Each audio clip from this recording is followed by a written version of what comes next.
10대 때는 사교육 갈리고 20대 때는 취업 준비로 또 갈리거나 쉬었음 인구 30대 40대 때는 너무 힘들게 일해서 과로사 40대에서 50대 넘어갈 때는 희망퇴직이 되는 거죠. 절망편인데요.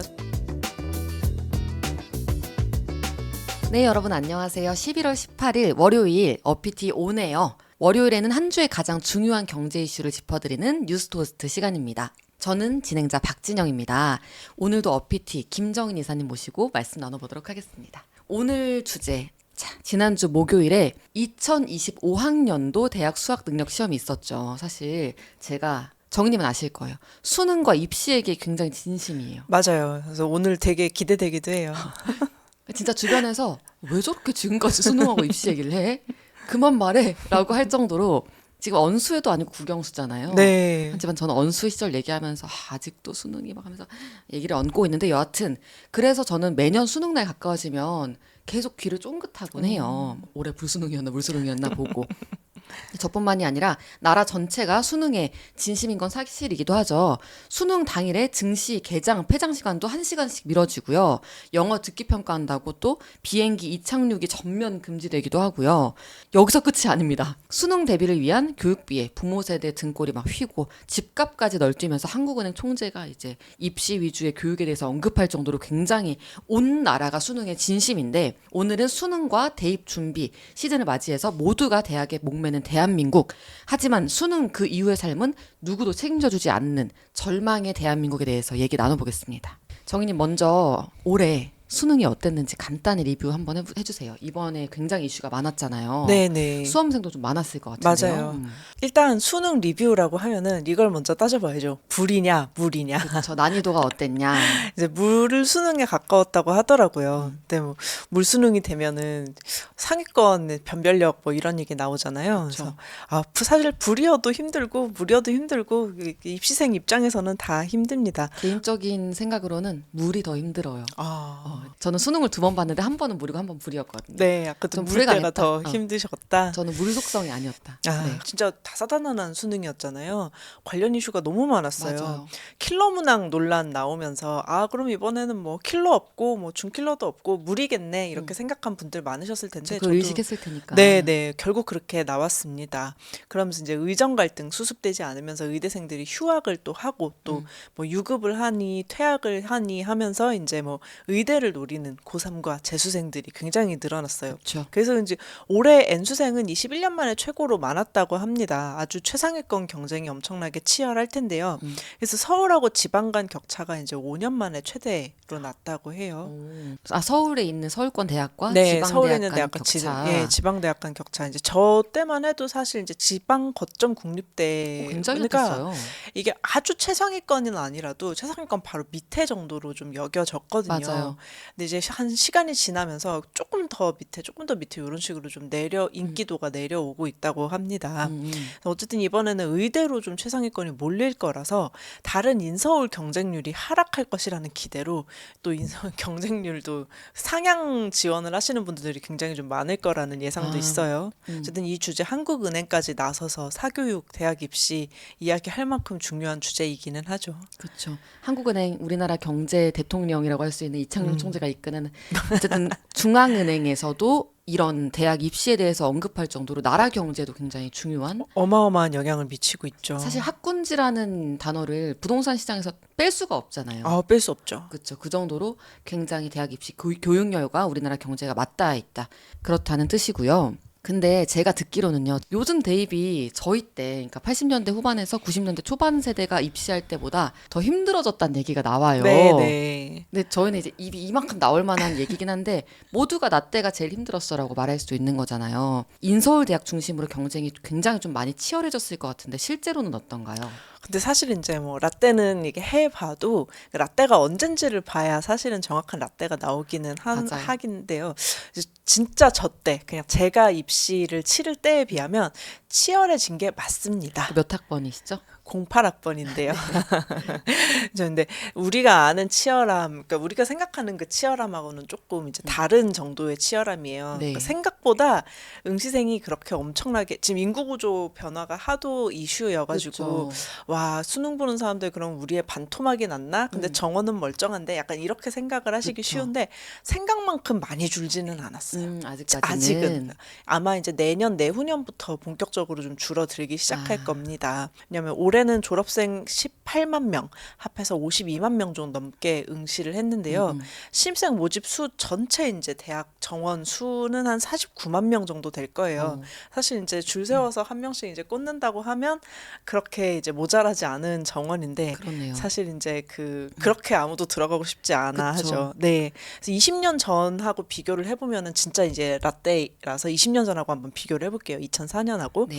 근데 이때 응시생이 총 64만 명이거든요. 그래서 20년간 64만 명, 뭐 58만 명, 뭐 이런 식으로 해가지고 막 어마어마하게 막 반토막이 났다 이런 거는 아닌데 네. 그런데 뭐가 달라졌냐? 아까 잠시 말씀드린 대로 우리 때만 해도 지방거점 국립대는 갈만한 대학이었는데 맞아요. 이제 점점 내려가면서 이제 갈만한 대학, 내가 대학을 나와가지고 이거 가지고 이름값을 가지고 뭔가 좀 이득을 보겠다 하는 대학이 너무 줄어들다 보니까 여기에 들어가려는 문이 좀 치열해졌고요. 그리고 입시를 준비하는 종류가 굉장히 좀 다양해져가지고 맞아요. 물론 이게 장점하고 단점이 있는데 장점이 좀 괜찮기 때문에 계속 다양하게 한 거거든요. 근데 그거하고 스트레스하고는 좀 별개죠. 그쵸. 그래서 인구 구조 얘기를 잠깐 더 해보면은 그 인구 피라미드가 사실 지금 역삼각형으로 이렇게 줄어들기는 하는데 네. 딱 올해 입시하신 분들, 올해 고3 분들부터 그 밑이 회복이 안 됩니다. 그러니까 2003년 요때가 제일 치열했을 거예요. 아. 왜냐하면 그때 이제 대학 진학률이 80% 지금 한 70% 정도 되는데 네. 80%를 찍었을 때가 있거든요. 네. 그게 2000년대 초반인데 그때가 아마 가장 치열했을 겁니다. 그쵸. 네. 그때 이제 지금 수능 보는 친구들도 나중에 10년 뒤에는 이제 20대 친구들을 19살 네. 친구들한테 나 때는 맞아요. 나 때는 그리고 경쟁 더 치열했고 맞아요. 라고 할 것 같아요. 네. 이렇게 하다 보니까 부모들이 자녀 교육과 대입에 쏟아붓는 교육비가 어마어마할 것 같은데요. 이게 어느 정도 규모예요? 와, 진짜 한번 제가 라떼를 얘기를 해볼게요. 네. 이게 정말 대입에 쏟아붓는 교육비 많다라고 하는 거는 진짜 유구하게 많습니다. 이제 1980년에 이미 정부 예산의 6%에 해당하는 3조 원 정도가 사교육비로 나갔는데요. 이게 대기업 임원 사모님이나 고위공직자의 사모님이 애들 학원비라도 마련해야지 이러면서 파출부로 취직을 하셨던 이제 이런 알바나 우유 배달까지 하시는 게 뭐 르포로 나오던 시절입니다. 이때. 그래서 지금 2023년 바로 지난해 기준 사교육비가 27조 원 정도 잡히는데요. 근데 여러분 아시겠지만 우리 과외비를 세금 떼고 주시는 분은 많지 않잖아요. 그쵸. 현금 영수증 발행해 주세요. 이렇게 안 하잖아요. 그쵸. 어머니. 이거 지하 경제예요. 그러니까 이 27조 원에는 안 잡히는 규모입니다. 그래서 지금 그 잡히는 것만 27조 원인데 이게 이스라엘하고 팔레스타인하고 지금 가자지구 쪽에 전쟁이 일어나 있잖아요. 그쪽 전쟁 피해액이 한 27조 원 정도라고 합니다. 그러니까 우리나라 사교육비가 거의 뭐 전쟁 난 수준으로 들어가고 있는 거죠. 한 해에. 그래서 2008년에 글로벌 금융위기 이후에는 조금씩 줄어들고 있었어요. 그래서 2015년까지 하면은 거의 뭐 17.8조 원 이래가지고 27조 원이랑 비교하면 되게 많이 그쵸. 적죠. 이 줄어들었었는데 슬금슬금 다시 오르는 것 같더니 코로나 때 확 뛰었어요. 아, 온라인 교육으로 많이 갔나 보다. 그쵸? 네, 코로나 때 훅 뛰어가지고 지금 뭐 거의 절반이 더 얹혀 있습니다. 근데 앞으로도 이거 줄어들 것 같지 않다는 예상이 드니까 지금 한국은행에서도 나서고 뭐 이런 건데요. 이렇게 그러니까 사교육비가 늘어났다는 건 사교육을 많이 한다는 뜻이잖아요. 뭐 비싸진 것도 그쵸. 있겠지만 이렇게 해야 되는 게 늘어나니까 이제 뭐 죽는 소리 나오는 게 당연하죠. 그래서 뭐 지금은 뭐 5세고시, 7세고시, 뭐 황소고시, 맞아요. 네. 저는 사실 주말 사이에 중계동 노원구 중계동에 있는 네. 찜질방에 갔다 왔는데 어쨌든 그쪽이 굉장히 좀 학원가가 유명하거든요. 네, 그래서 네. 오랜만에 가서 둘러보니까 말씀 주신 것처럼 정말 아기들을 위한 영어 교육하는 곳들이 칸칸 단위로 학원들이 있어요. 정말 그 연령대가 많이 내려갔더라고요. 단 하나의 답을 정해놓고 달려가는 그리고 그렇게까지 막 죽어라고 돈을 벌어서 죽어라고 쓰는 게 저는 이유가 있냐? 과연 그게 돈과 시간이라는 가장 중요한 자산을 쓰는 방법, 옳은 방법이 맞냐라는 게 저의 생각인 거고요. 그래서 저는 요즘 그런 생각이 들어요. 투자한 결과 일단 자녀에게 투자를 한 거고 자녀도 자기 시간을 투자한 거잖아요. 근데 그렇게 투자한 결과예요. 아웃풋. 안타까운 얘기지만 어느 시점을 기준으로는 대입은 당연한 것을 넘어서 대학은 취업사관학교라는 인식이 퍼졌어요. 예전에는 이 문장, 대학이 취업사관학교냐? 라는 게 비판을 하기 위한 문장이었는데 이제는 대학은 취업사관학교인데 근데 그 역할을 잘 하고 있냐? 거의 이제 다시 묻게 됐어요. 진짜 취업이 잘 되는 것 같지는 않아요. 대학 진학률이 역대 최대라는 뉴스, 그리고 쉬었음 청년 인구가 또 역대 최다라는 뉴스가 동시에 나오고 있는 아이러니한 지금 상황인데요. 대학 졸업 이후에 취업 시장으로의 진입이 지금 어떻게 되고 있나요? 이제 우리나라 대학 진학률이 70% 초반대로 사실 매우 높은 수준이에요. 근데 이제 청년 실업률은 전체 실업률의 2배 정도 된단 말이에요. 근데 실업률이 근데 줄어서 이 정도입니다. 그래서 비경제 활동 인구가 뭐 40만, 비경제 활동 인구는 그거잖아요. 그냥 취업할 의지도 없어. 그래서 구직 활동도 안 해. 앞으로도 안 할 거야. 이런 사람, 이런 청년이 40만 명이나 된다는 건데, 결국 대학 졸업하고 이제 취직이 안 된다는 거죠. 그리고 청년 때 첫 취업을 하는 거는 조금 이제 다른 취업이랑 달라요. 첫 직장이 굉장히 중요한 맞아요. 역할을 하거든요. 우리 암묵적으로 다 알고 있잖아요. 그 첫 직장 이름값으로 나머지 이제 그 나중에 이제 들이 될 수 있는 맞아요. 직장이 너무 달라진다는 거.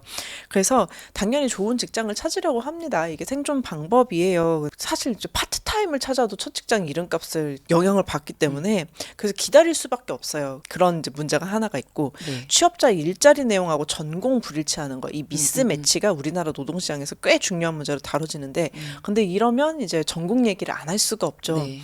문사철 이제 멸종 이야기가 맞아요. 나오고 있습니다. 저희가 대표적인 문사철이죠. 네, 그래서 이제 교차 지원이 2017년부터 허용이 됐잖아요. 뭐 이과가 뭐 문과로 갈 수 예, 있고. 지원할 수 있고 문과가 이과 지원할 수 있고 했는데 아무래도 이제 수학 쪽에 가중치가 좀 많이 있다 보니까 지원 가능하다는 거하고 지원해서 될 수 있다는 거하고 다른 얘기입니다. 그러니까요. 이제 이과생들이 상당히 유리하게 되었습니다. 그래서 2022년부터는 이과생이 문과생 수를 추월을 해가지고 그래요? 네. 이과생이 더 많아요. 세상에. 근데 우리까지만 해도 그쵸. 문과생이 더 많았잖아요. 당연히 많았죠. 근데 이게 생각만큼 오래 안 갔어요. 우리나라는 원래 이제 제조업 국가고 이과로 가는 사람들이 당연히 너무 많았고 잠깐 많았던 거죠, 예. 문과가. 그러니까 우리 잠깐 이제 뭐 외환위기 지나고 잠깐 호황이 중국발 호황이 오면서 뭐 마케팅이나 뭐 미디어가 확 뜨면서 잠깐 이제 상경계와 미디어가 확 뜨는 경우가 있었는데 어쨌든 이것도 상위권 리그 이야기기는 네. 해요. 넓게 얘기해서 인서울과 직업국인데 아니면 이제 로스쿨 이후에는 로스쿨 있는 25개 대학 그쵸. 정도 이제 취업률 높은 순으로 보면 아무래도 공학, 사회, 인문교육 예체능이거든요. 이제 우리 전화기라고 하죠. 전화기. 맞아요. 전자, 화학, 기계. 기계였는데 요새는 이제 기계가 조금 AI 저거 나오면서 기계가 사라지고 컴공이 다시 뜨는 추세이긴 한다고 하는데 어쨌든 이게 좀 이과가 많아지고 제조업 국가라서 그렇게 되어 가고 있습니다. 그렇게 됐군요. 네. 우리 문과 많았던 시절은 낭만의 시절이었네요. 문과는 전문직하고 로스쿨이 아니면 지금 좀 갈 데가 없는 게 사실 현실이에요. 그래서 네. 창업을 했습니다. 네. 그래서 이렇게 전공과 일자리가 불일치한 게 저는 사실 당연한 거라고도 생각했었어요. 왜냐면 저는 국문과 나왔고 국문과로 나와서 뭐 어떻게 취직해서 저희 과 동기나 선배들 보면은 굉장히 다양한 그 진로를 선택을 했거든요. 당연한 건 줄 알았는데 우리나라 노동시장에서도 꽤 중요한 문제였다라고 네. 말씀을 해주셨고요. 저도 좀 안타까운 게 이제 그 온라인에서 이런 글을 봤어요. 10대 때는 대입을 위한 준비, 사교육 해서 막 갈리고 20대 때는 취업 준비로 또 갈리거나 아니면은 이제 쉬었음 인구, 히키코모리가 되고 30대, 40대 때는 너무 힘들게 일해서 뭐 과로사 그리고 그 이후 40대에서 50대 넘어갈 때는 희망퇴직이 되는 거죠. 절망편인데요, 절망편. 절망편이 요즘 굉장히 디폴트 엔딩이 되는 것 같은 안타까운 상황인 것 같고요. 이렇게 학생 본인은 열심히 공부하고 부모는 힘들게 돈 벌어서 자녀 교육 막 시키면서 대학까지 보내놨는데 훈련된 인재를 받아낼 일자리가 없어서 요즘 문제가 많이 있는 것 같아요. 예전부터 뉴스토스트에서 많이 얘기했잖아요. 굉장히 과잉 스펙이 되는 이유가 이 사람들을 사실 받아낼 만한 많은 일자리가 없기 때문에 그런 것도 있다. 요즘 청년들이 마주한 취업 시장들은 어떤 분위기인가요? 이게 뭐 요즘 청년 취업 시장을 요약을 해서 말해보자면 너무 이제 유구하게 수도권하고 비수도권이 좀 분절이 되어 있습니다. 네. 특히 사무직 일자리는 수도권에만 있습니다. 네, 그리고 이제 비정규직 늘어나는 추세죠. 20대 임금 근로자 43%가 비정규직인데요. 30대는 또 20%에서 25%가 비정규직입니다. 결국에는 좀 불안정한 게 문제예요. 그럼 불안정하면 돈을 좀 많이 주면 되는데 사실 불안정하고 돈도 적게 주니까 비정규직이 너무 어려운데 근데 또 이 안에서 자발적으로 비정규직을 선택했다는 비중이 한 66% 정도 됩니다. 네. 근데 이거를 좀 잘 해석을 해야 돼요. 네.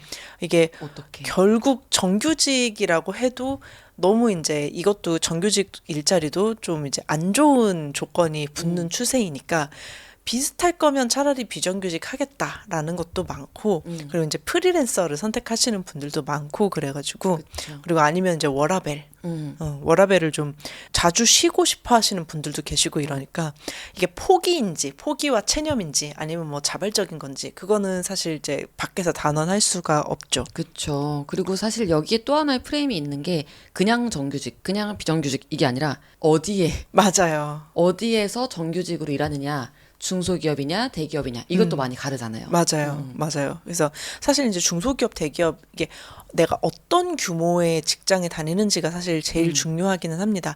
그러니까 내 실력이나 내 노력에 따라서 물론 임금 수준이 결정이 되기도 하겠지만 사실 이제 통계적으로 봤을 때는 내가 얼마나 많은 사람이 다니는 직장에 다니느냐가 나의 이제 임금 수준을 결정하는 가장 큰 변수이기 때문에 이게 너무 중요한데 이 중소기업하고 대기업의 임금 격차는요 계속 늘어나는 추세예요.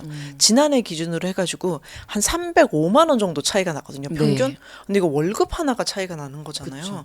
대기업을 다니면 내가 중소기업 다니는 사람마다 평균적으로 한 달어치를 매달 더 받는 거예요. 그쵸. 월급을. 예, 중소기업은 30대 이후에 연봉이 높아지지를 않아요. 안 가고 그쵸. 싶죠. 그래서 저희도 이제 2030 특히 30대 이후에 독자분들로부터 어떤 돈 고민 사연을 받으면요. 사실 조언을 일괄적으로 해드리기가 어려워요. 누군가는 월급의 절반을 저축하면 남의 월급 네. 수준이 되는 거고, 그리고 어떤 분들은 월급 절반 하면 월세 낼 돈도 지금 없는 상태이기 때문에 사정이 너무 다르다. 맞아요. 네. 수도권 사무직은 신입사원 뽑아서 가르치는 것보다 차라리 그냥 기존 근무자 연봉 조금 올려주고 한 10% 올려주고 일 0.5인분 더 시키지, 50%더 시키지, 이게 더 경제적이다. 이런 식으로 이제 지금 하시는 분들 인터뷰가 너무 많이 나오거든요. 그쵸. 중고 신입. 그쵸. 네. 그래서 이런 식으로 진짜 문제는 대입도 대입인데 대입 이유가 너무 문제죠. 우리나라 이제 일반적인 문과 직업은 인사, 노무, 총무, 법무, 세무, 재무, 홍보 마케팅 기획 뭐 이런 정도잖아요. 근데 이게 하나하나 필요한 기업은 정말 이제 중견기업 이상이어야 돼요. 내가 중소기업 다니면서 이제 법무팀 따로 두고 홍보팀 따로 두고 마케팅 따로 두시죠? 이러면은 약간 이제 사장님이 그쵸. 네. 근데 저도 뭐 명함이 네. 여러 개니까요. 그렇죠. 그리고 사실 이렇게 여유가 없으니까 우리 뭐 저출생 이야기를 할 때에도 경력 단절 이야기를 할 때도 사람들이 약간 좀 뭐랄까 냉정해지는 거예요. 나도 이제 풀타임으로 일해도 나도 이제 너무 힘든데 옆에서 그렇게 쉬고 와도 뭔가 해주겠다고 이렇게 약간 해서 마음도 그렇고. 마음의 여유가 곳간이 없는 거죠. 그리고 이럴 수도 있을 것 같아요. 내가 이제 어떤 이유로든 쉬기 전에는 예를 들면 인사팀에서 내가 경력을 쌓았는데 네. 이제는 인사만 하면 되는 사회가 아닌 거예요. 그쵸. 이것도 하고 저것도 하고 멀티를 찾는 사회가 돼서 네, 근데 또 재교육이 잘 되는 사회가 아니거든요. 그쵸. 그래서 여러모로 좀 힘든 게 쌓여 있습니다. 통계 수치를 조금 더 보면요.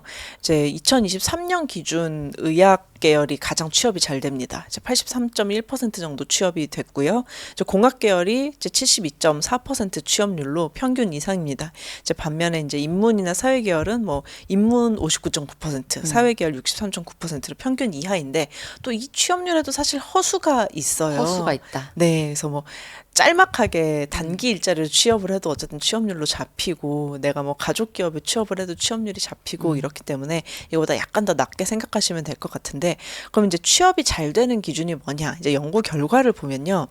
그 여러 연구 결과를 좀 모아가지고 제가 취업 잘 된다고 이제 한 조건들을 모아봤어요. 대기업을 기준으로 얘기를 해볼게요. 네. 남자인데 어려.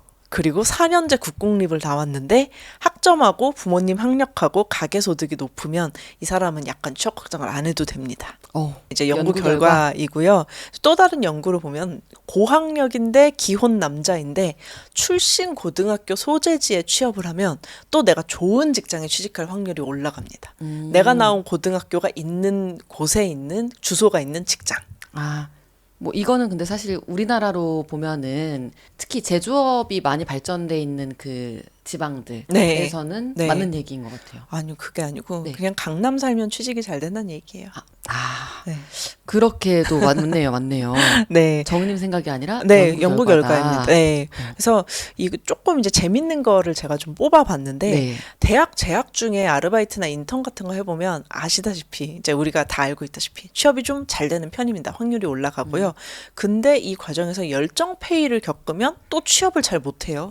이유는 잘 모르겠어요. 그러니까 월급을 적절한 수준으로 주는 게 아니라 막 후려치고 낮게 네. 주고 네, 이렇게 네. 주는 열정페이 네, 네. 너의 열정으로 극복해라고 하는 열정페이를 경험한 사람들은 취업률이 좀 낮습니다. 그 겪어봤다고 응답한 사람들의. 그리고 이제 자격증. 취업하려는 곳하고 내가 가지고 있는 자격증 내용이 일치하면 당연히 취업률이 올라가는데요.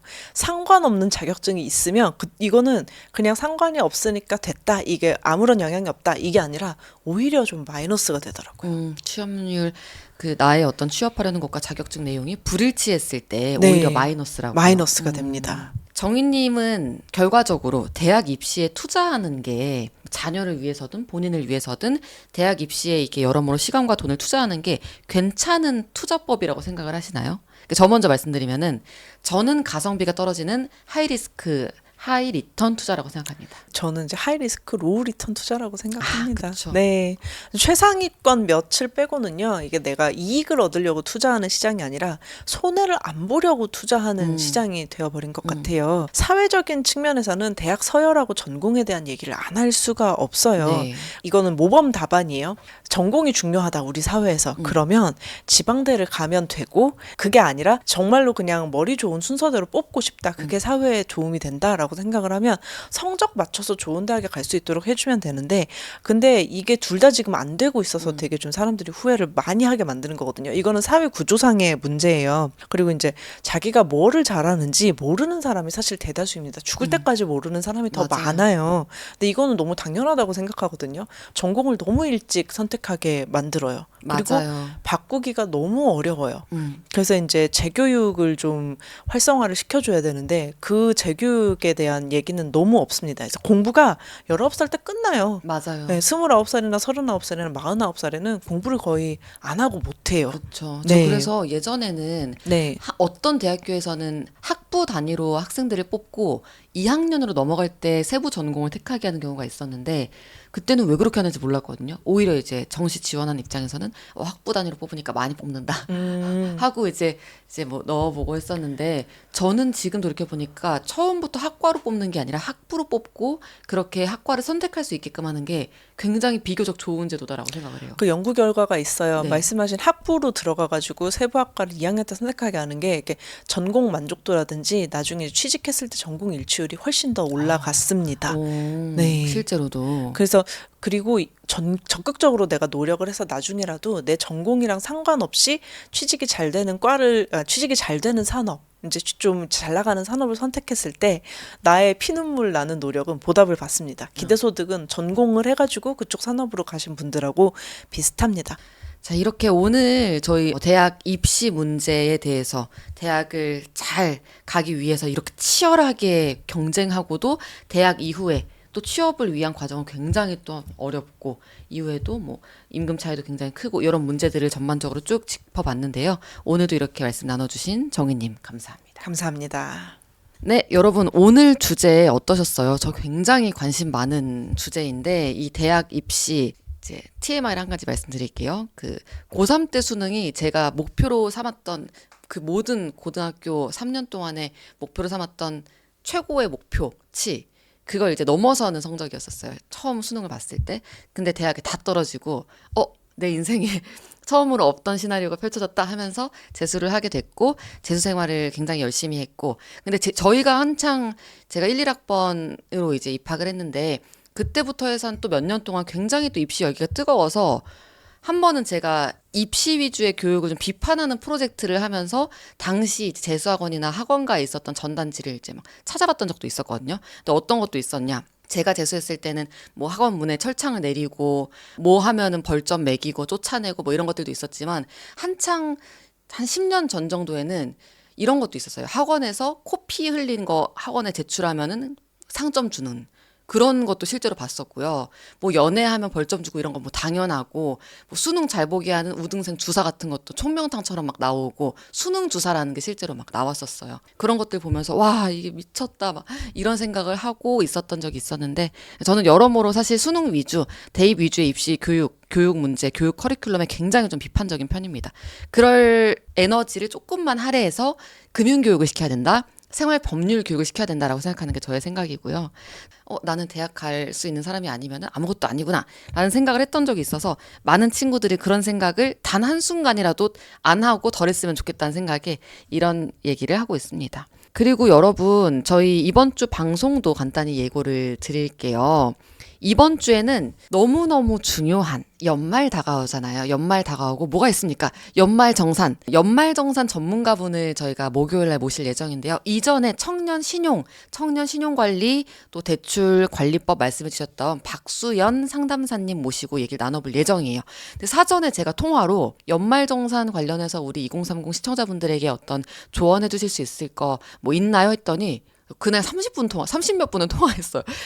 그러면 제가 잘 준비해서 질문지 보내도록 하겠습니다. 했는데, 근데 또 이런 얘기도 있어요. 하면서 우리 상담사님이 굉장히 하고 싶은 얘기가 이만큼 있는 거예요. 알고 봤더니 진짜 연말정산 더 내는 삶을 몇 년 동안 살았다가 상당수도 돌려받는 걸로 바꿔놓은 전적이 있으시더라고요. 사례가 있으시더라고요. 본인의 삶에서. 그래서 연말정산 환급받은 걸로 내년 해외여행 어디 갈지가 달라진대요.